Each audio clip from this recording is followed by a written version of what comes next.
مسلمان بھائی سے کتنے دن ناراض رہ سکتے ہیں؟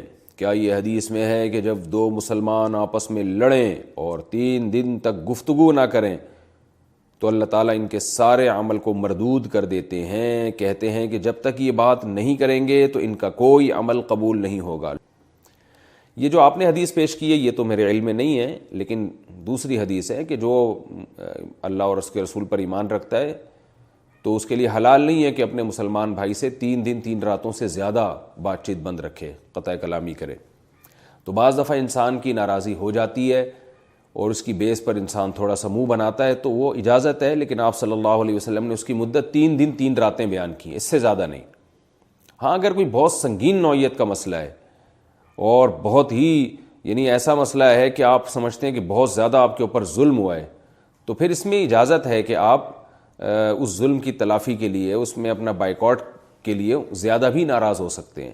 یہ عام حالات میں آپ صلی اللہ علیہ وسلم کا حکم ہے، نارملی انسان میں اونچ نیچ ہو جاتی ہے، لیکن اگر واقعی کوئی بہت ایسی ظلم کی وہ نوعیت ہے یا کوئی ایسا ہے کہ کسی سے تعلق رکھنے میں فساد کا اندیشہ بہت زیادہ ہے تو پھر ایسی صورت میں مجبوری میں آپ اس سے ناراض ہو سکتے ہیں، لیکن یہ خود فیصلہ نہ کریں۔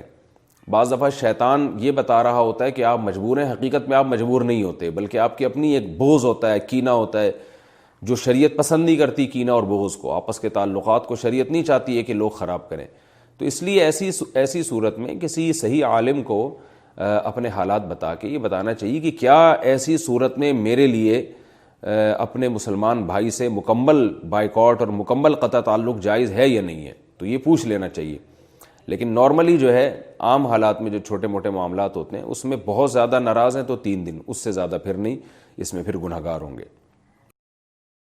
2 سجدوں کے درمیان کون سی دعا ہے؟ 2 سجدوں کے درمیان جلسے میں کون سی دعا پڑھنی چاہیے؟ نیز جو مشہور دعا ہے اللہم اغفر لی ورحمنی وجبرنی ورزقنی، کیا اسی ترتیب سے آگے پیچھے پڑھ سکتے ہیں؟ اس میں کوئی گناہ تو نہیں ہے؟ جناب میری معلومات کے مطابق جو حدیث میں دعا ثابت ہے اللہم اغفر لی ورحمنی وعافنی وہدنی ورزقنی وجبرنی ورفعنی، تو یہ الفاظ ہیں۔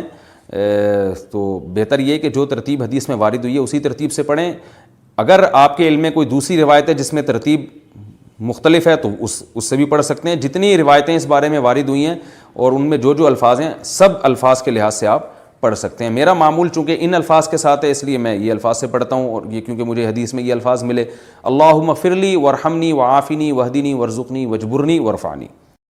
مغرب کا وقت عشاء کی اذان شروع ہونے تک رہتا ہے یا آسمان پر سیاہی پھیلنے کے ساتھ مغرب کا وقت ختم ہو جاتا ہے؟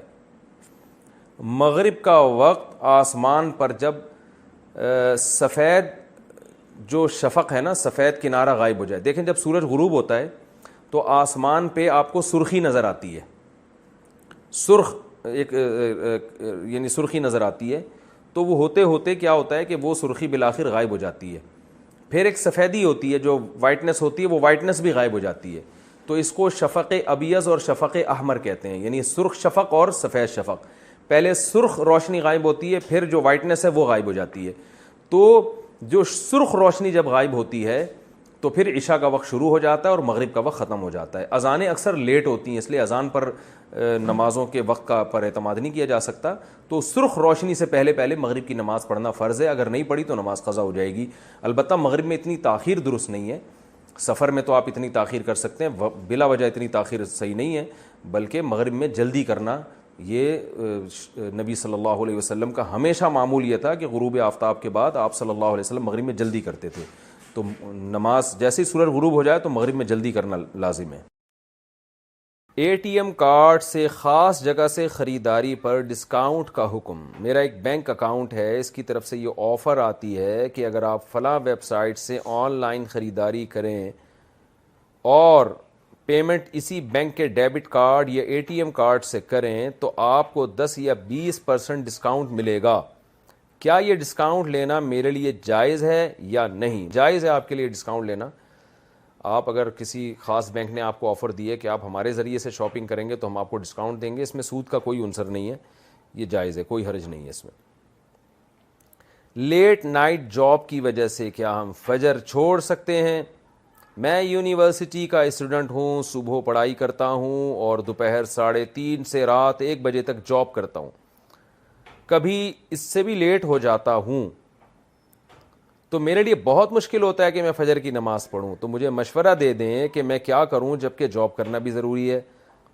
جناب میرا دین ہوتا، میں آپ کا اللہ ہوتا، معاذ اللہ نقل کفر نباشت، تو میں آپ کو چھوٹ دے دیتا۔ آپ اللہ نے تو جو دین بنایا ہے اس میں 5 نمازیں ایسی فرض کی ہیں کہ چھوٹ رکھی نہیں ہے اس میں، تو آپ الارم لگا کے سویا کریں، تیز الارم، اور فجر کے لیے اٹھ جایا کریں۔ بھرپور طریقے سے آپ نے الارم لگا دیا، اپنے کان کے قریب رکھ دیا، پھر بھی آنکھ نہیں کھلی، تو پھر لیس فی النوم تفریط، پھر آپ کا قصور نہیں ہے، اللہ معاف کر دے گا۔ جیسے ہی آنکھ کھلے پھر اس وقت فجر پڑھ لیں، لیکن فجر کی نماز چھوڑنا آپ کے لیے جائز نہیں ہے، اس عذر کی بیس پہ کسی کے لیے بھی جائز نہیں ہے۔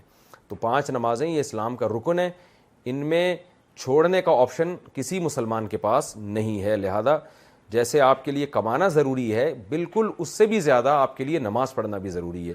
تو اس لیے آپ اپنی جان پہ رحم کھائیں، قیامت کے دن جو سب سے پہلا حساب و کتاب ہوگا وہ نماز کا ہوگا۔ تو آپ الارم لگا کے سویا کریں، اٹھ کے نماز پڑھیں، مسجد میں جائیں، جماعت سے نماز پڑھ کے آ کے دوبارہ سو جائیں، اس میں کیا حرج ہے؟ کچھ دن تک نیند ڈسٹرب ہوگی، اس کے بعد عادت ہو جائے گی آپ کو۔ پیشاب روک کر نماز پڑھنا جائز ہے؟ یہاں یونان میں کافی ٹھنڈ ہوتی ہے، اکثر ایک وضو سے 2-3 نمازیں پڑھنے کی کوشش ہوتی ہیں۔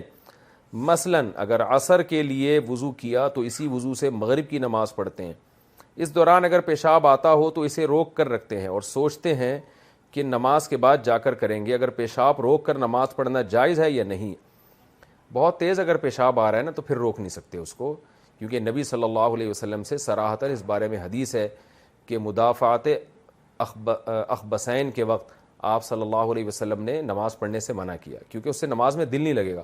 ہلکا پھلکا آ رہا ہے وہ تو 24 گھنٹے ہر آدمی کو تھوڑا بہت مثانے میں پیشاب تو ہوتا ہی ہے، وہ تھوڑا یعنی ہلکا پھلکا ہے، پریشر زیادہ نہیں ہے، آپ سمجھتے ہیں کہ نماز میں دل لگا رہے گا میرا، بار بار پیشاب کی طرف توجہ نہیں جائے گی نماز میں، تو پھر آپ روک کے نماز پڑھ سکتے ہیں۔ لیکن اگر پریشر سے آ رہا ہے تو پھر آپ وضو کر لیں، پیشاب کر کے دوبارہ وضو کر لیں۔ نبی صلی اللہ علیہ وسلم نے فرمایا سردیوں میں وضو سے گناہ ایسے جھڑتے ہیں جیسے سردیوں میں درخت کے پتے جھڑتے ہیں، بہت تیزی سے گناہ جھڑتے ہیں سردیوں میں وضو کرنے سے۔ تو یہ فضیلت ہے